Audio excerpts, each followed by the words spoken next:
तो आगे बढ़ने से पहले मैं अपने दर्शकों को बताना चाहूँगा कि सिद्धार्थ जैन डॉक्टर साहब और मैं एक हेल्थ कास्ट का सीरीज़ करने वाले हैं। एक इन्फॉर्मेटिव पॉडकास्ट का सीरीज़ गठिया रोग से लेके या रूमेटॉइड आर्थराइटिस जो कहते हैं, एसएलई या लूपस जैसे सारे कॉमन बीमारियों का, जो इम्यूनोलॉजिकल बीमारियां हैं, सारे कॉमन बीमारियों का एक इन्फॉर्मेटिव पॉडकास्ट सीरीज़ बनाने वाले हैं, जो एक कॉमन मैन या कॉमन पेशेंट के लिए काफ़ी एजुकेटिव रहेगा। अभी से लेके आने वाले टाइम तक यूट्यूब या ऑडियो वीडियो पॉडकास्ट के मीडियम के थ्रू आने वाले समय तक एजुकेटिव रहेगा। We hope and we start this very special podcast series on immunological and rheumatological diseases. नमस्ते दोस्तों, आज हमारा पॉडकास्ट एक बहुत ही अहम व्यक्ति के साथ है और बहुत ही इम्पोर्टेंट टॉपिक के साथ है जो मेरे बहुत दिल के करीब है, which is auto immune disorders. मैं खुद भी एक ट्रेनी हूँ करंटली इम्यूनोलॉजी एंड रोमेटोलॉजी में, and we have with us one of the most eminent in the field and one of the most loved seniors, if I can say, in our own college, that is Dr. Siddharth Jain, who was my 2 year seniors in my UG days, and then he went on to pursue after MBBS MD General Medicine from AIIMS Delhi itself, and he pursued his clinical immunology and rheumatology from the prestigious PGI Chandigarh, and now he's doing his assistant professorship in AIIMS Delhi itself. So welcome Siddharth Jain, doctor साहब कैसे हो? Hi Vishnu, good good good all good. आप कैसे हो? मैं ठीक हूँ, अभी तो बहुत अच्छा लग रहा है।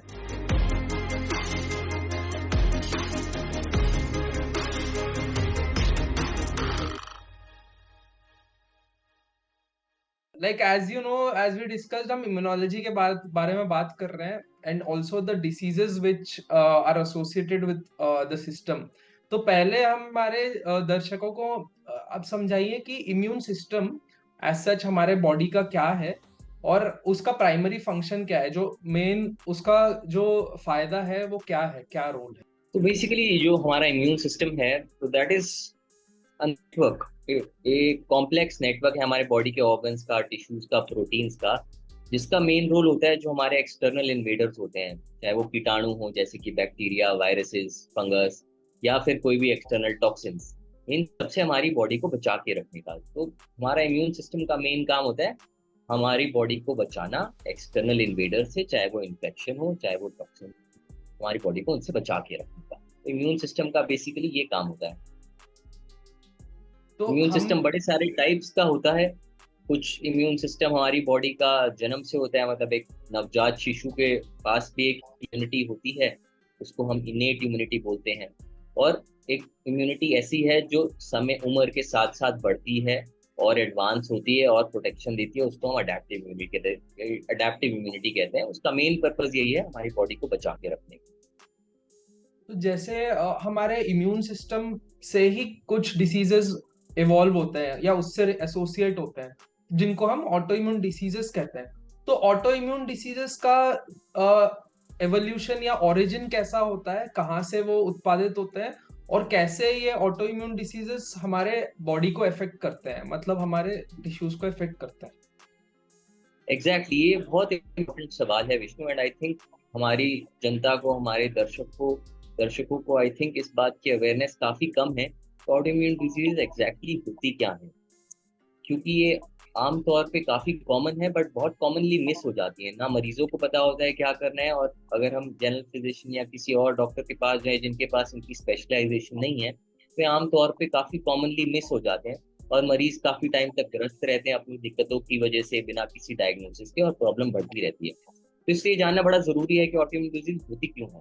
तो जैसे नाम से ही बड़ा एविडेंट है, ऑटो इम्यून डिजीजेस, हमारी इम्यूनिटी ही हमारी बॉडी के अगेंस्ट काम करने लग जाती है। तो जैसे हमने पहले बात की कि इम्यून सिस्टम या इम्यूनिटी का काम है हमारी बॉडी को एक्सटर्नल इन्फेक्शन या ड्रग्स से बचाना। वही इम्यूनिटी जो हमारे फायदे के लिए है, अगर वो हमारे ही ऑर्गन्स या टिश्यूज को हानि पहुंचाने लग जाती है तो फिर वो दिक्कत पैदा करती है।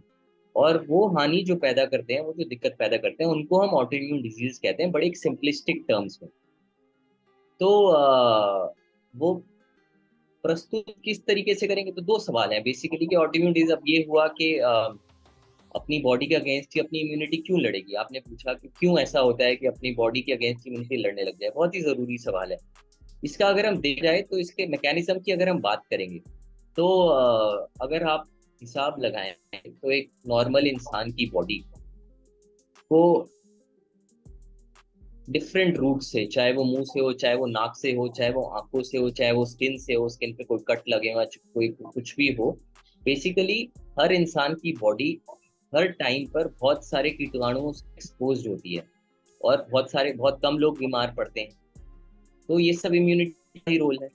अब ये इम्यूनिटी मिसफायर जब करने लग जाती है, मिसफायर क्यों करेगी, मिसफायर क्यों किस लिए करती है, इसके 3-4 कारण हैं। एक सिंगल कारण बहुत कम लोगों में होता है, मोस्टली लोगों में it's a multi factorial causation, मतलब कि बहुत सारे फैक्टर्स इन्वॉल्व होते हैं। तो अगर हम एक लिस्ट बना के बात करेंगे तो इसमें से एक फैक्टर होता है जेनेटिक, कि हमारे जो बॉडी की जो एक जेनेटिक मेकअप होता है, जो अंदर हमारी जीन्स जिसके जो हम इनहेरिट करते हैं अपने पेरेंट्स से, अगर उसमें कोई ऐसी जीन्स में जेनेटिक लेवल पे कोई गड़बड़ हो तो कुछ लोगों में ये ऑटोइम्यून डिजीजेस होने की संभावना थोड़ी बढ़ जाती है। ठीक है, तो कुछ डिजीजेस ऐसी हैं जो सीधा ही जेनेटिक बेसिस से हो जाती हैं, कि एक जीन में प्रॉब्लम हुई और ऑटोइम्यून डिजीज हो गई। वो काफी कम होती हैं पर ऐसी काफी सारी डिजीजेस होती हैं। मोस्ट ऑफ द केसेस में ऑटोइम्यून डिजीजेस क्या होता है कि कुछ फैक्टर होते हैं जीन्स की वजह से, साथ में एडिड इंसल्ट्स होती हैं। वो एडिड इंसल्ट्स हमें एनवायरनमेंट से मिलते हैं। तो ये जो एनवायरमेंटल फैक्टर्स होते हैं, दे can be in the form of infections. जैसे काफी कॉमनली वायरल इन्फेक्शंस को माना जाता है कि वो ऑटो इम्यूनिटी को ट्रिगर कर देती हैं। जैसे हमने अभी रिसेंट कोविड पैंडेमिक में देखा कि कोविड इन्फेक्शन के बाद काफी लोगों के बाद ऑटो इम्यून डिजीजेस बढ़ने लग गए। तो वो भी एक उसी उसी की मैनिफेस्टेशन है कि वायरल इलनेस जैसे कि कोविड हुआ या एक नॉर्मल फ्लू इलनेस भी हुआ, काफी लोगों में खासकर ट्रिगर की इनमें थोड़ी तरह। सी प्रॉब्लम बेस लाइन पे चल रही है, वो साथ में एक और इंसल्ट पैदा करके ऑटो इम्यून साइकिल का कैस्केड सेट इन कर देती है। It's a vicious cycle that involves multiple players, one of it is genetic, other is environmental. Among environmental it can be infections, can be viral, can be other infections. जैसे गठिया गठिया एक common बात करें, गठिया एक कॉमन ऑटो इम्यून डिजीज है जो जोड़ों को ग्रस्त करती है। तो उसमें कहा जाता है कि जो हमारे दांतों में एक इन्फेक्शन होती है, जो हमारे मसूड़ में एक इन्फेक्शन होती है, जिसका काफी कॉमन रिश्ता होता है गठिया को कॉज करने में। तो ऐसे ही विभिन्न तरह की इन्फेक्शन होती हैं, डिफरेंट डिफरेंट ऑटो इम्यून बीमारियों में इन्फेक्शंस का रोल बताया गया है। बाकी तीसरी चीज होती है ड्रग्स के, जो दवाइयाँ ली जाती हैं, चाहे वो किसी और बीमारी के लिए दवाइयाँ ली गई हों या कोई देसी दवाइयाँ ली गई हों, तो वो सब भी कई बार एक रोल प्ले करती हैं कॉजेशन में। अगर आप मुझसे ये पूछें कि कोई ऐसी चीज है पिन पॉइंट करके बता दी जाए कि हाँ इससे ये होगा, इससे ये होगा, इससे ये होगा, तो वो इस टाइम पे कहना बहुत मुश्किल है, क्योंकि most of these autoimmune disease are multifactorial in origin. इन फैक्टर्स में से किसका कितना डोमिनेंट रोल है वो बड़ा वेरिएबल है, वो इंडिविजुअल टू इंडिविजुअल भी वेरी करता है, वो डिजीज टू डिजीज भी वेरी करता है। बहुत सिलेक्टेड ऐसी रेयर डिजीजेज हैं जो एक डायरेक्ट एक जीन में प्रॉब्लम हुई और एक ऑटोइम्यून डिजीज हो गई, ऐसी होती हैं बीमारियां, बट वो बहुत ही रेयर होती हैं। बहुत अच्छे से समझाया आपने। और जैसे आपने ये भी बताया कि जेनेटिक रोल है, तो क्या ये डिसीजेस जो हैं ये फैमिलीज में पास होती हैं? जैसे आपने बताया कि एक अगर पेरेंट को है तो क्या उसके बच्चे को होने का रिस्क होता है? ये भी बहुत एक इम्पॉर्टेंट चीज है समझने के लिए कि दो चीजें हैं। एक होता है कोई डिजीज, हम बोलते हैं कि इट इज हेरिटेबल। ये हेरिटेबल मतलब कि अगर माँ बाप में है तो बच्चे में होने की संभावना बहुत बढ़ जाती है, या तो होना ही होना है, 50% में होना है या 25% में होना है। ठीक है, ये ऑटोइम्यून बीमारियां उस तरीके की नहीं होती हैं, बट क्योंकि एक जेनेटिक रोल है, इसका मतलब ये है कि अगर मैं किसी ऑटोइम्यून डिजीज से ग्रस्त हूँ तो मेरे जो आगे की जनरेशन है उसको ऑटोइम्यून डिजीज होने का रिस्क नॉर्मल पॉपुलेशन से हायर है। मतलब अगर आप एक नॉर्मल इंसान है और आपकी जो नेक्स्ट जनरेशन में एक ऑटोइम्यून डिजीज का जो रिस्क है, रिस्क सबको है। ठीक है, अगर आप नॉर्मल हैं, आपकी वाइफ नॉर्मल है, आपकी नेक्स्ट जनरेशन के में भी रिस्क है, वो रिस्क थोड़ा कम होगा। अगर पेरेंट्स में कोई ऑटोइम्यून डिजीज है तो उनके बच्चों को होने का रिस्क जनरल पॉपुलेशन से हायर होगा। ये समझना जरूरी है, but at the same time ये भी समझना जरूरी है कि ऐसा नहीं है कि ये होना ही होना है। तो ऐसा नहीं है कि इस खौफ से या इस डर से कि अच्छा मुझे कोई बीमारी है। काफी बार हमारे पास मरीज आते हैं खासकर फीमेल्स। तो ऑटो इम्यून डिजीज काफी कॉमनली फीमेल्स में होती हैं, यंगर फीमेल्स में जो भी बच्चा करने की स्टेज में होती हैं। काफी बार वो हमारे पास इस डर से आती हैं कि हमारे बच्चे में तो नहीं हो जाएगी ये बीमारी, कहीं हम बच्चा ना करें तो बच्चा बच जाएगा। वो सारे काफी सारे मिथ्स इस वजह से पनप जाते हैं। तो ये समझना बहुत जरूरी है कि रिस्क थोड़ा नॉर्मल पॉपुलेशन से हायर है, पर ऐसा नहीं है कि हाँ ये और डेफिनेटली डायरेक्टली ट्रांसफर पक्का होगी ही। ट्रांसफरिंग वाला। हाँ, पक्का ट्रांसफर होना ऐसा नहीं है, रिस्क थोड़ा हायर है। उस रिस्क को हम मेडिकली एड्रेस कर सकते हैं। इसलिए ये कारण एक जनरल पब्लिक में पैनिक या फोबिया नहीं कॉज करना चाहिए कि अगर ऑटोइम्यून डिजीज है तो आगे पास ऑन होगी ही। तो नेक्स्ट मेरा सवाल ये था कि आप सबको समझाए कि जैसे हमारे ऑटो इम्यून डिसीजेस जैसे गठिया रोग है, वो तो सबको पता है कि जोड़ों में दर्द होता है और थोड़ी फीवर आते रहता है। लेकिन ऐसे भी काफी सिम्टम्स होंगे जैसे जहाँ पे एक मरीज को पता नहीं होगा कि कब एक रूमेटोलॉजिस्ट या एक इम्यूनोलॉजिस्ट को दिखाएं, कि कब ये ऐसा वाला बीमारी हो सकता है मुझे कि ये नॉर्मल एक डॉक्टर, नॉर्मल जनरल डॉक्टर से ज्यादा मेरे को जरूरत पड़ सकती है दिखाने के लिए। तो ऐसे क्या सिम्टम्स होते हैं इन बीमारियों में? तो इस टाइम पे ये समझना बहुत जरूरी है कि जो ऑटोइम्यून डिजीजेस हैं ये they can be single organ diseases और they can involve multiple organs. कि अब जैसे हमने बात करी कि ऑटो इम्यून डिजीजेस में हमारी इम्यूनिटी हमारे ऑर्गन्स टिश्यूज के साथ लड़ रही है, तो कई बार एक ऑर्गन भी हो सकता है, जैसे कि थायराइड। थायराइड काफी कॉमनली ऐसी बीमारी है जिसमें ऑटो इम्यून डिजीज की वजह से वो या तो फूल जाता है, सूज जाता है, ज्यादा काम करने लगता है, या फिर वो सूज के कम काम करने लग जाता है, थायरोडाइटिस या हैशीमोटोस हाइपोथायरॉइडिज्म। तो वो खाली एक ऑर्गन को अफेक्ट करता है, बाकी ऑर्गन्स को नहीं जाता है। सिमिलरली कुछ ऐसी बीमारियां होती हैं जो हमें न्यूरोलॉजिस्ट के पास लेके जाती हैं, जैसे माइस्थीनिया ग्रेविस या मल्टीपल स्क्लेरोसिस, वो हमारी नसों को अफेक्ट करता है। तो ये हम बोलते हैं सिंगल ऑर्गन ऑटोइम्यून डिजीजेस। इससे ज्यादा रिलेटिवली ज्यादा कॉमनर है मल्टी सिस्टम या मल्टी ऑर्गन ऑटोइम्यून डिजीजेस। वो आ जाते हैं यूजुअली जो एक रूमेटोलॉजिस्ट के पास लोग लेके जाएंगे, जैसे कि एसएलई, जिसको लूपस नाम से जाना जाता है, फुल फॉर्म होती है सिस्टेमिक लूपस एरिथेमेटोसस, बट एसएलई या लूपस नाम से जाना जाता है। जो सारी वैस्कुलाइटिस होती हैं वो सारी हर ऑर्गन को इन्वॉल्व कर सकती है, चाहे वो आंख हो, चाहे वो कान हो, चाहे वो फेफड़े हो, चाहे वो गुर्दे हो, चाहे वो नसें हो, चाहे वो स्किन हो, किसी भी ऑर्गन को अफेक्ट कर सकती हैं, या तो एक टाइम पे एक या फिर एक टाइम पे सबके सब। तो ये ऑटोइम्यून डिजीज एक स्पेक्ट्रम है, तो एक ऑर्गन लेके मल्टीपल ऑर्गन्स तक। तो डिपेंडिंग अपॉन जो ऑर्गन इन्वॉल्व है उस हिसाब से फिर इसकी प्रेजेंटेशन रहती है। तो जैसे आपने बोला कि लक्षण क्या है, तो अगर हम आम जनता के लिए बात करें तो अगर जो एक कॉमन लक्षण है जो सबको पता होने चाहिए वो ये है, एक तो एक यंगर एज में जोड़ों का दर्द। तो आमतौर पे जैसे हमने देखा है कि जोड़ों के दर्द वगैरह एक ऐसी बीमारी है जो उम्र के साथ साथ काफी कॉमनली है। बट जो ऑटोइम्यून डिजीजेस वाला जोड़ों का दर्द होता है वो थोड़ा अलग होता है, अलग इस सेंस में कि वो यंगर लोगों में होता है, साथ में सूजन पैदा करता है, अकड़न पैदा करता है, दर्द की दवाई के बिना नहीं सेटल होता, काम करने से ठीक रहता है, बिना काम के बढ़ जाता है। तो इस तरीके का जोड़ों का दर्द ये काफी कॉमन लक्षण है जो रूमेटोलॉजिकल बीमारियों का लक्षण रहता है। दूसरा एक काफी कॉमनली स्किन रैश। तो वो स्किन रैश चाहे वो धूप में निकलने से चेहरे पे लाली आना हो, या फिर हाथ पैरों में एक्सपोज हिस्सा है उस पे लाल चकत्ते पड़ना हो, या फिर सर्दियों में ठंडे पानी में उंगलियां नीली सफेद हो जाना हो या काले पड़ जाना हो, मांसपेशियों में कमजोरी आ जाना, आंखों में सूखापन आना, मांसपेशियों में कमजोरी इस तरीके से कि सीढ़ियां चढ़ने में उतरने में दिक्कत आने लग जाए, या फिर जैसे हम इंडियन सेटिंग में काफी इंडियन टॉयलेट यूज करते हैं तो इंडियन टॉयलेट से बैठ के उठने में सहारा लेने की जरूरत पड़ने लग जाए। तो ये सारे थोड़े से लक्षण ऐसे होते हैं जो कॉमनली रूमेटोलॉजिकल बीमारियों के लक्षण होते हैं और काफी कॉमनली नजरअंदाज कर दिए जाते हैं, क्योंकि जब तक मरीज को ज्यादा बॉदर नहीं कर रहा होता वो सह लेते हैं और ज्यादा दिखाते भी नहीं है, उन्हें पता भी नहीं होता कि इसके लिए हमें जाना चाहिए। तो ये कॉमन लक्षण है रूमेटोलॉजिकल बीमारियों की। बाकी जैसे हमने बताया सिंगल ऑर्गन ऑटो इम्यूनिटी की, तो वो फिर अगर वो डिपेंड करता है कौन से ऑर्गन में है। तो अगर जैसे थायराइड है तो अगर गले में सूजन आने लग जाए, या वजन अचानक से बहुत तेज कम होने लग जाए, खाना पीना सही रहते हुए भी वजन कम होने लग जाए या बढ़ने लग जाए, कई बार आंख की प्रॉब्लम आ जाती है, आंख में लाल आके धुंधलापन आने लग जाए कि आपको डॉक्टर के पास जाना पड़े और ड्रॉप्स डालनी पड़े या फिर दवाइयाँ लेनी पड़े।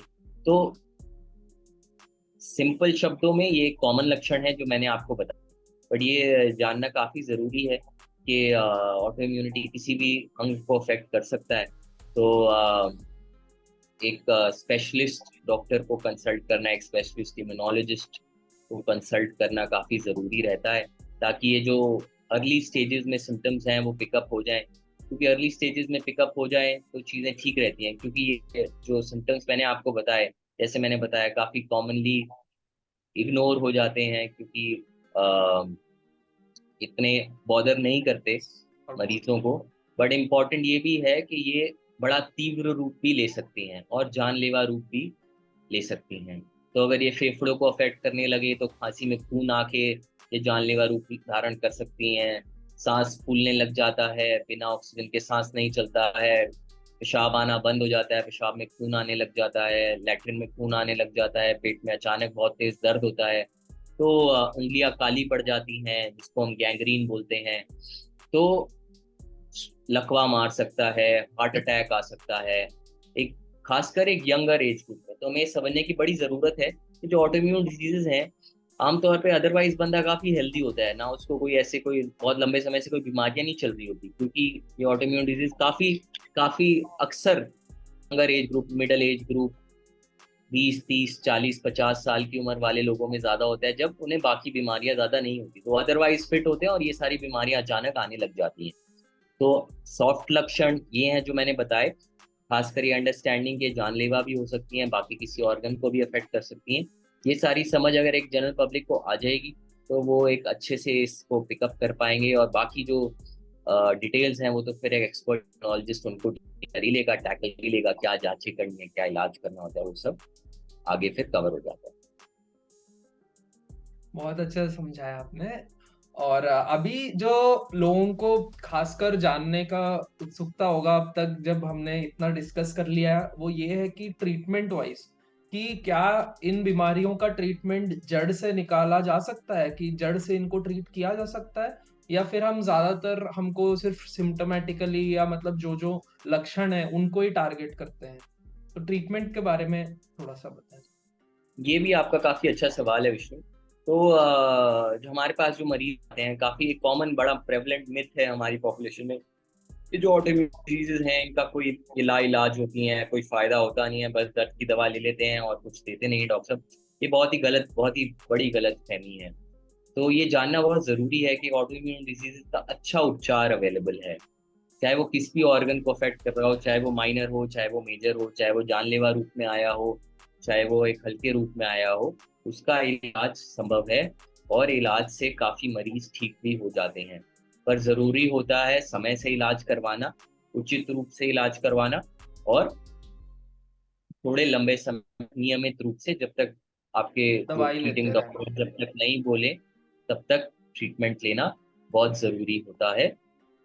इम्पॉर्टेंट ये है कि इन दवाइयों से हम खाली सिम्टम्स नहीं ठीक कर रहे होते, खाली दिक्कत नहीं ठीक कर रहे होते, पर हम बीमारी को कंट्रोल में ले आते हैं, काबू में ले आते हैं।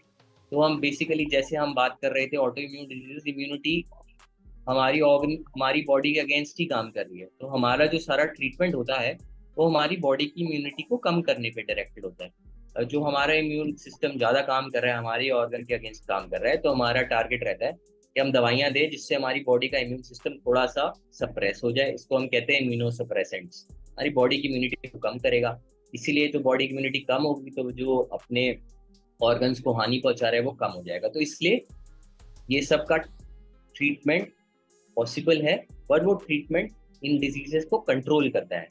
ठीक है, तो सिम्टम्स भी कम करता है, काफी हद तक डिजीज को मॉडिफाई भी करता है। मॉडिफाई मतलब उसको, जड़ जो से एक नॉर्मल बदल। तरीके से बिना इलाज के बीमारी चलेगी वैसा कोर्स वो फॉलो नहीं करती, तो अगर ये बीमारी का रास्ता जाने वाला है ऐसे बिना इलाज के, तो इलाज से मॉडिफाई हो जाता है, तो ये बीमारी अलग रास्ता ले लेती है बाकी जीवन में इंसान के जो ग्रस्त होता है इस बीमारी से।